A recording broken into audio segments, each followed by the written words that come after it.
Hello friends, welcome back to my channel. My name is Vibin. So guys, आज के video में हम बात करने वाले अल्काइल एमीन्स के बारे में। काफी बेहतरीन रिजल्ट्स आज इन्होंने यहाँ पे पब्लिश किए हुए हैं। साथ ही साथ इतने दिनों से जो सस्पेंस चल रहा था कि आज के दिन यहाँ पे ये लोग अनाउंस करेंगे या नहीं स्टॉक स्प्लिट, वो भी यहाँ पे खत्म हो गया है।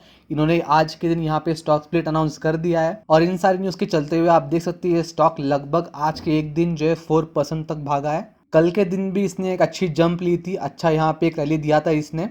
काफी सारे लोग यहाँ पे स्टॉक स्प्लिट को लेकर कंफ्यूज्ड है बिकॉज इन्होंने जो रेशो दिया हुआ है स्टॉक स्प्लिट का वो राउंड फिगर में नहीं है, वो डेसिमल में है। सो उस वजह से यहाँ पे एग्जैक्टली कितने शेयर मिलने वाले उस पर थोड़ा कंफ्यूजन चल रहा है। लोगों की यहाँ पे काफी ज्यादा सजेशंस आ रहे हैं। सो मैं इस वीडियो में आपको जो है कंप्लीट यहाँ पे क्लैरिटी देने वाला हूँ, कैलकुलेशन देने वाला हूँ कि अगर आपके पास जो है एक्सपायर नंबर ऑफ शेयर्स है तो आपको एग्जैक्टली कितने शेयर्स स्प्लिट के बाद मिलने वाले हैं। सो ये वीडियो पे बने रहिएगा, एंड तक देखिएगा ताकि आपको ये कैलकुलेशन समझ में आए। सबसे पहले तो यहाँ पे इसके रिजल्ट्स पहले हम यहाँ पे एनालाइज करते हैं, रिजल्ट्स देख लेते हैं। काफी बेहतरीन रिजल्ट्स यहाँ पे इसने दिए है, काफी अच्छी ग्रोथ यहाँ पे इसने दिखाई है। सबसे पहले आपको बता दूं, ये जो भी नंबर्स है ये सारे लैक्स में दिए हुए हैं। ये इस क्वार्टर का रिजल्ट है 31 ऑफ दिसंबर, ये पिछले क्वार्टर का रिजल्ट है 30 ऑफ सितंबर का, और ये पिछले साल का रिजल्ट है 31 ऑफ दिसंबर का। सो आज की वीडियो में इसका जो करंट रिजल्ट है इसको हम पिछले क्वार्टर के रिजल्ट से और पिछले साल के रिजल्ट से, दोनों रिजल्ट से कंपेयर करते हैं। सबसे पहले आप देख सकते हैं रेवेन्यू फ्रॉम ऑपरेशंस, यहाँ पे 32 का रेवेन्यू दिया हुआ है। पिछले क्वार्टर में 29 था, लगभग यहाँ पे जो है इक्वल था, ज़्यादा डिफरेंस यहाँ पे दिया नहीं है। बट अगर आप कंपेयर करोगे पिछले साल से तो बहुत बड़ा जंप आपको दिखाई देगा। पिछले साल लगभग 25,691 लाख का था, जो कि इस ईयर बढ़ के 32 लाख तक चला गया है। अब अगर बात करें एक्सपेंसेस की तो आप देख सकते हैं इस साल एक्सपेंस लगभग 20,973 लाख का है। अगर आप कंपेयर करोगे पिछले साल से तो ज़्यादा डिफरेंस आपको दिखेगा नहीं। पिछले साल लगभग 19,327 का आपको एक्सपेंस दिखाई देगा। इनकी जो रेवेन्यू थे लगभग 25 के आसपास थे, स्टिल इनका एक्सपेंस काफ़ी ज़्यादा था। जबकि अगर कंपेयर करोगे इस साल तो इस साल इनका रेवेन्यू काफ़ी बढ़ गया है, 32,000 के ऊपर चला गया है। स्टिल इनका अगर रेवेन्यू से कंपेयर करें तो एक्सपेंस काफ़ी अच्छा मेंटेन्ड है, लगभग 20,973 यानी कि 21,000 तक इनके एक्सपेंस इस साल हुए हैं। और अगर हम ये एक्सपेंस निकालते हैं इनके रेवेन्यू से तो आपको इस साल जो है प्रॉफिट बिफोर टैक्स दिखाई देगा 11,581 का। अगर आप कंपेयर करोगे पिछले साल से तो आपको लगभग यहाँ पे डबल दिखाई देगा। बट पिछले साल कुछ एक्सेप्शनल आइटम्स भी थे, उस वजह से जो प्रॉफिट बिफोर टैक्स था एक्सेप्शनल आइटम ऐड करने के बाद वो था लगभग 9,864 का। इस साल कोई एक्सेप्शनल आइटम नहीं था। इस साल जो भी यहाँ पे रेवेन्यू आया प्योर प्रॉफिट है, प्योर आपको यहाँ पे प्रॉफिट दिखाई देगा 11,581 का। और अब आते हैं हमारे मेन प्रॉफिट पे, प्रॉफिट आफ्टर टैक्स जिसे हम नेट प्रॉफिट कहते हैं। तो आप देख सकते हैं 8,448 का इनको जो है यहाँ पे नेट प्रॉफिट हुआ है इस साल। अगर आप कंपेयर करोगे पिछले साल से तो पिछले साल यहाँ पे एक्सेप्शनल आइटम ऐड करके भी लगभग 7,708 का प्रॉफिट हुआ था। पिछले साल से काफ़ी यहाँ पे ज़्यादा हुआ है। अगर कंपेयर करोगे पिछले क्वार्टर से तो काफ़ी ज़्यादा है। पिछले क्वार्टर में लगभग 6,547 का प्रॉफिट था। सो आप यहाँ पे देख सकते हैं क्वार्टर एंड क्वार्टर या ईयर ऑन ईयर दोनों ही बेसिस पे यहाँ पे आपको प्रॉफिट अच्छा खासा बढ़ता हुआ दिखाई दे रहा है। इनके मार्जिन भी अच्छे खासे बढ़ते हुए दिखाई दे रहे हैं। और अगर आप बात करें इसकी अर्निंग पर शेयर तो बेसिक और डाइल्यूटेड दोनों ऑलमोस्ट सेम है। आप देख सकते हैं इस क्वार्टर लगभग 41.39 का इसका अर्निंग पर शेयर था। पिछले क्वार्टर में काफ़ी कम था, 32.08 था। पिछले साल के कंपैरिजन में भी यहाँ पे आपको बढ़ोतरी दिखाई दे रही है। पिछले साल लगभग 37.79 था और इस साल 41.39 आपको यहाँ पे दिखाई दे रहा है। सो ओवरऑल रिजल्ट काफ़ी अच्छे, रिजल्ट काफ़ी इंप्रेसिव है। इनके जो एक्सपेक्टेशन थे उसी हिसाब से यहाँ पे रिजल्ट इन्होंने जो है डिक्लेयर किए हुए हैं। सो अब आते हैं आज के मीटिंग के सेकंड पॉइंट पे। तो यहाँ पे इन्होंने जो है डिविडेंड डिक्लेयर किया हुआ है, लगभग 10 रुपये का डिविडेंड डिक्लेयर किया हुआ है पर शेयर के पीछे। यूजुअली ये कंपनी 8 से 12 रुपये का डिविडेंड डिक्लेयर करती है, तो आज इन्होंने जो है 10 रुपये का डिविडेंड डिक्लेयर किया हुआ है और इसका रिकॉर्ड डेट यहाँ पे दिया हुआ है 15 ऑफ फरवरी का। सो यहाँ पे अगर कोई डिविडेंड चाहता है तो मिनिमम उसके पास ये शेयर जो है 11 ऑफ फरवरी तक उसने खरीदने चाहिए, तब जाके यहाँ पे डिविडेंड का बेनिफिट उसे मिल सकता है। बट अगेन शेयर के प्राइस को कंपेयर करें और डिविडेंड को कंपेयर करें तो यहाँ पे डिविडेंड इतना ज़्यादा नहीं है कि लोग डिविडेंड के लिए यहाँ पे एंट्री या डिविडेंड के लिए स्टॉक को जो है यहाँ पे पकड़ के रखे। बट स्टिल जो लॉन्ग टर्म प्लेयर है, जो लॉन्ग टर्म के व्यू से स्टॉक में, उनके लिए एक अच्छा बेनिफिट है, यहाँ पे डिविडेंड डिसेंट दिया गया है। अब बात करते हैं आज के शो स्टॉपर की, जिस वजह से ये स्टॉक इतने रॉकेट की तरह भाग रहा है कुछ दिनों से, वो है इसका जो sub division of equity share जिसे हम कहते हैं स्टॉक स्प्लिट। सो आप देख सकते हैं इस शेयर की फेस वैल्यू है लगभग 5 रुपये, तो उसको जो स्प्लिट करके 2 रुपये में करने वाले हैं। इसका रिकॉर्ड डेट अभी तक जो डिसाइड नहीं किया हुआ है, रिकॉर्ड डेट अभी तक डिटरमाइन करेंगे शेयर होल्डर के अप्रूवल के बाद। यूजुअली इसमें महीने 2 महीने लग जाते हैं शेयर होल्डर अप्रूवल को आने के लिए। अगर हम रिसेंट केसेस देखें आरती ड्रग, लॉरस लैब, तो इन सब में जो 1 महीने 1.5 महीने तक का गैप था बीच में, जब इन्होंने अनाउंसमेंट किया था स्टॉक स्प्लिट या फिर बोनस का, उसके बाद से अप्रूवल विंडो में लगभग महीने 1.5 महीने लग ही गए थे। सो यहाँ पे भी हम एक्सपेक्ट कर सकते हैं मार्च एंडिंग या अप्रैल के फर्स्ट वीक या मिड तक जो है यहाँ पे ये लोग रिकॉर्ड डेट अनाउंस कर ही देंगे। सो अब आते हैं मेन पॉइंट पे कि यहाँ पे जो स्टॉक स्प्लिट का रेशो दिया हुआ है थोड़ा कंफ्यूजिंग दिया हुआ है, लोगों को यहाँ पे कंफ्यूजन हो रहा है कि एग्जैक्टली ये रेशो कितना है, कितने शेयर स्प्लिट होकर कितने में बनने वाले हैं। सो सिंपल कैलकुलेशन है गाइस, आपको यहाँ पे ज़्यादा टेंशन लेने की जरूरत नहीं है। जो ओल्ड फेस वैल्यू है 5 रुपये, आपको उसको न्यू फेस वैल्यू से डिवाइड करना है, यानी कि यहाँ पे आप 5/2 करोगे तो आपको यहाँ पे 2.5 दिखाई देगा। इससे आपको मल्टीप्लाई करना है आपके जो भी शेयर होल्डिंग आपके पास होगी। फॉर एग्जांपल अगर आपके पास 2 है तो आप इसको 2 से मल्टीप्लाई करोगे तो आपको 5 शेयर मिलेंगे स्प्लिट के बाद।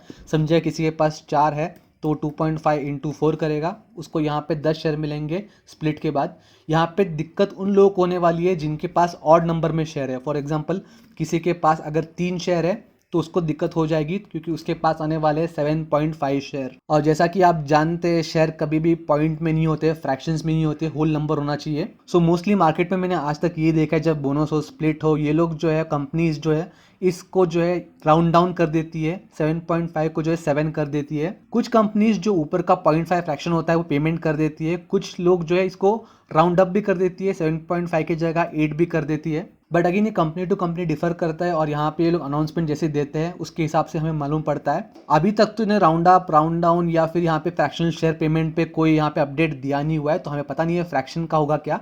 बट सेफ्टी के लिए अगर आप यहाँ पे एंट्री ले रहे हो या फिर ले चुके हो तो आपके शेयर जो है इवन डिजिट में रखिएगा, जैसे कि 2, 4, आप 10 लीजिएगा, जिससे कि आपके पास जो शेयर है वो पॉइंट में ना हो, आपके पास होल नंबर में हो। फॉर एग्जाम्पल अगर आप 12 लेते हैं तो आपके पास यहाँ पे 2.5 के हिसाब से 30 हो जाते हैं। सो आप यहाँ पे इवन डिजिट में शेयर लीजिएगा, जिसकी वजह से स्प्लिट के बाद आपके पास जो शेयर होते हैं वो जो है होल नंबर में होते हैं, फ्रैक्शंस में नहीं आते हैं। बिकॉज पता नहीं है हमें कल ये राउंड डाउन करेंगे या राउंड अप करेंगे या फ्रैक्शन में पे करेंगे। मोस्टली होता है ऐसा ही है, ये लोग राउंड डाउन करते हैं, जो भी इसके बाद फ्रैक्शंस नंबर होते हैं उसको जो इग्नोर करके ये होल नंबर पे ये लोग पे करते हैं, डिवाइड करके शेयर दे देते हैं। सो इसलिए बेटर ये होगा हम अपनी तरफ से प्रिकॉशन ले लें, हम जो शेयर अभी खरीद रहे हैं या खरीद चुके हैं उसमें हम और ऐड करें, जिस वजह से हमारा जो मल्टीप्लीकेशन के बाद 2.5 से हम जो मल्टीप्लाई करोगे जो नंबर होगा वो जो है होल फिगर होगा, ना कि फ्रैक्शन में। सो आई होप ये इन्फॉर्मेशन तो आप समझ गए होंगे स्टॉक स्प्लिट के रिगार्डिंग। अगर आपको कोई कंफ्यूजन है तो आप मुझे कमेंट में पूछ सकते हैं, मैं आपकी पूरी हेल्प कर दूंगा।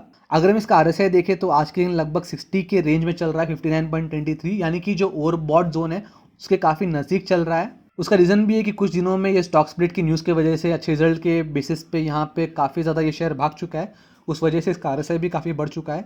ये स्टॉक जब 3900 के रेंज में ट्रेड कर रहा था 4 जनवरी को, तब मैंने आपको सजेस्ट किया था कि आप ओपन विंडो में ये शेयर जब भी करेक्शन में मिलता है आप यहाँ पे एंट्री ले सकते हैं। उसके साथ साथ मैंने टेलीग्राम पे भी यहाँ पे डाल दिया था परसों कि यहाँ पे मैं एंट्री ले रहा हूँ।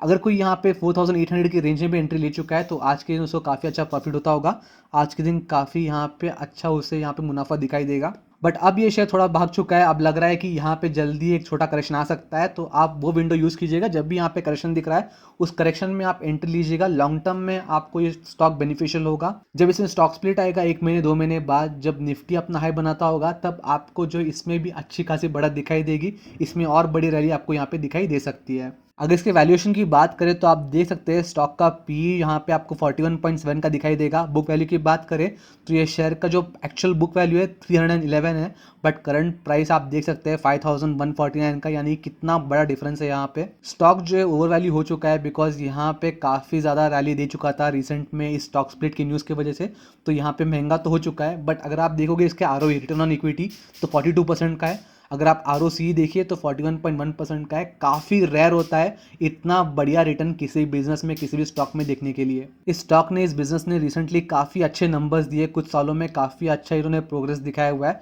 उस वजह से आपको आरओई और रिटर्न ऑन इक्विटी इतना अच्छा है दिख रहा है। हार्डली 5 to 10% कंपनीज होंगे मार्केट में जो इतना अच्छा आरओई मेंटेन करता होगा। सो यहाँ पे रिस्क टू रिवॉर्ड देखिए तो यहाँ पे करंटली स्टॉक वैल्यू में काफ़ी ज़्यादा भाग चुका है, बट यहाँ पे ग्रोथ अपॉर्चुनिटी अभी भी है। स्टॉक स्प्लिट जब भी होगा फ्यूचर में तो इसमें अच्छी खासी बढ़त आगे जरूर होगी। करंटली तो स्टॉक काफ़ी ज़्यादा भाग चुका है, 5000 के रेंज को ब्रेक कर चुका है, तो यहाँ पे आगे जाके थोड़ी सी यहाँ पे करेक्शन की संभावना दिख रही है। मार्केट करेक्शन में आ रहा है या स्टॉक करेक्शन में आ रहा है तो आप यहाँ पे एक एंट्री ले सकते हैं छोटे छोटे क्वांटिटी में स्प्लिट पार्ट में। बट आप यहाँ पे बस स्टॉक स्प्लिट की व्यू से मत एंट्री लीजिएगा। लॉन्ग टर्म स्टॉक है तो आप लॉन्ग टर्म की व्यू से यहाँ पे एंट्री लीजिएगा, आपको अच्छा खासा मुनाफा जरूर ये स्टॉक बना के देगा। इसके हिस्ट्री में 5 साल 3 साल 1 साल जब भी आप इसका हिस्ट्री देखोगे, हर टाइम इसने अपने जो रिटेलर्स है उसे पैसा बना के ही दिया है। अच्छी खासी होल्डिंग है यहाँ पे रिटेलर्स की। साथ ही साथ अगर आप देखोगे यहाँ पे प्रमोटर की मेजर होल्डिंग है 74.13% की, उसके बाद जो मेजर होल्डिंग है पब्लिक की है एफ रिसेंटली यहाँ पे एंट्री लेना शुरू कर रहे हैं। आज के दिन 0.95 की होल्डिंग है एफ की, और डी की देखिए तो 1.78 है। So overall share holding pattern काफ़ी अच्छा है। यहाँ पे जो बिजनेस से रिटर्न मिल रहा है काफ़ी अच्छा है। फ्री फ्लोट शेयर जो ओपन मार्केट में अवेलेबल है काफ़ी कम है, मैक्सिमम रिटेलर के पास ही है। सही टाइम में सही स्ट्रेटेजी के साथ आप इसमें एंट्री ले सकते हैं। लॉन्ग टर्म के व्यू से आपको ये स्टॉक अच्छे खासे पैसे बना के देगा। सो गाइस आज के लिए बस इतना ही। मैं आपसे जल्दी अगले वीडियो में मिलूंगा, तब तक के लिए गुड बाय।